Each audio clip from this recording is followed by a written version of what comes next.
आदाब नाज़रीन, इस वक्त की खास खबरों में इस्तकबाल है आपका।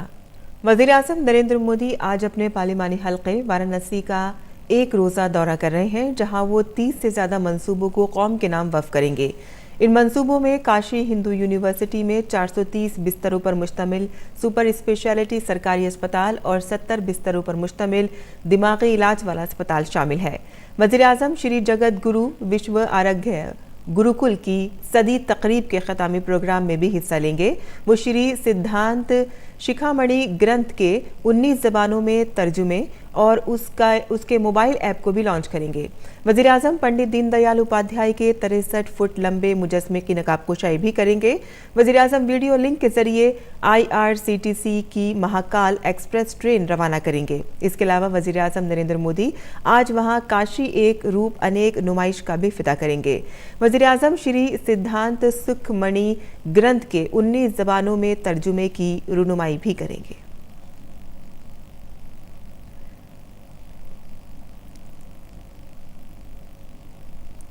आम आदमी पार्टी के कन्वेनर अरविंद केजरीवाल आज तीसरी बार दिल्ली के वज़ीर आला के ओहदे का हलफ लेंगे। दिल्ली के लेफ्टिनेंट गवर्नर अनिल बैजल वुज़रा के ओहदे और राजदारी का हलफ दिलाएंगे। केजरीवाल ने अपनी साबका हुकूमत के सभी काबीनी वुज़रा को बरकरार रखने का फैसला किया है।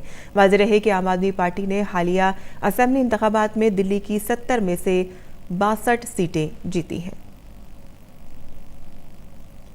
नक्ल मकानी करने वाले जानवरों, परिंदों और दीगर जानदारों की नस्लों के तहफ़्फ़ुज़ के सिलसिले में 13वीं कॉन्फ्रेंस ऑफ पार्टीज़ यानी कि COP 13 गुजरात के गांधीनगर में मुनक़िद की जाएगी।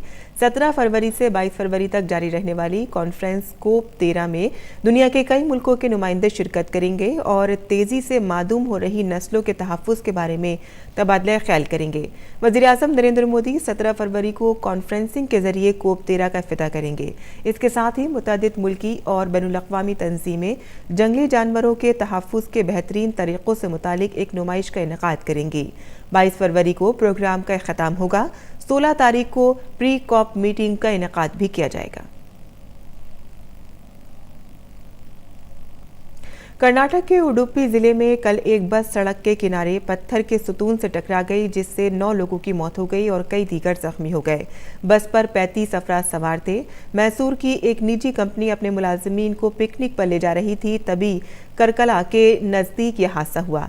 इब्तदाई जांच से पुलिस को शुबा है कि ड्राइवर का बस पर कंट्रोल नहीं रहा, जिसकी वजह से यह हादसा हुआ है। और वज़ीर दाखिला अमित शाह ने दिल्ली पुलिस के यौम तासीस पर किंग्सवे कैंप में सलामी ली और दिल्ली पुलिस के काम की सताइश की।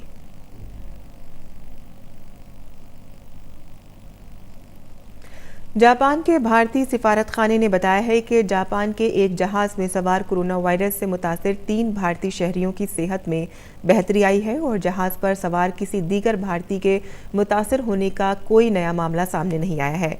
फ्रांस में कोरोना वायरस से मुतासिर 80 साला चीनी सयाह की मौत हो गई है। कोरोना वायरस से मुतासिर शख्स की एशिया से बाहर मौत का ये पहला मामला है। फ्रांस के वज़ीर सेहत एग्नेस बोजेन ने कहा है कि मरीज जनवरी के आखिरी हफ्ते से पेरिस के अस्पताल में दाखिल था। चीन में कोरोना वायरस की जद में अब तक 67,000 लोग आ चुके हैं। इस वक्त चीन में मजमूई तौर पर ख़तरनाक कोरोना वायरस से मरने वालों की तादाद 1600 से ज़्यादा हो गई है। वहाँ 68,000 से ज़्यादा लोग इस वायरस से मुतासिर हैं। चीन के सेहत कमीशन ने 1843 नए मामलात की भी जानकारी दी है। और नेपाल सरकार ने चीन में कोरोना वायरस के बढ़ते कहर के पेश नज़र चीन के हुबई सूबे में फंसे अपने 185 शहरियों को निकालने के लिए नेपाल एयरलाइंस तैयारी को भेजा है। इन नेपाली शहरियों को 14 दिनों के लिए ज़रूरत के मुताबिक तिब्बी जांच और इलाज से गुजरना होगा। अब तक Bharat, America, Canada, Ukraine, Singapore, Britannia, Uzbekistan, New Zealand और ऑस्ट्रेलिया समेत कई मुल्कों ने पहले ही वुहान से अपने शहरियों को निकाल लिया है। और यमन में सऊदी अरब और हौसी बागियों के दरमियान रस्साकशी बढ़ती जा रही है। जुम्मे को सऊदी अरब ने अपना तैयारा क्रैश होने के बाद यमन के शुमाली सूबे अलजौफ में हौसी बागियों के ठिकानों पर हमला कर दिया, जिसमें कम से कम 32 लोग मारे गए। यह हमला सऊदी अरब की ज़ेर क़यादत फ़ौज ने किया। हालांकि अभी तक ये वाज़ेह नहीं है कि फ़ौजी इत्तेहाद का ये लड़ाका तैयारा क्रैश हुआ है या उस पर हमला किया गया है। ताहम बागियों का कहना है कि उन्होंने सतह से फ़िज़ा में मार्क करने वाले जदीद किस्म के मिसाइल से तैयारे को मार गिराया है।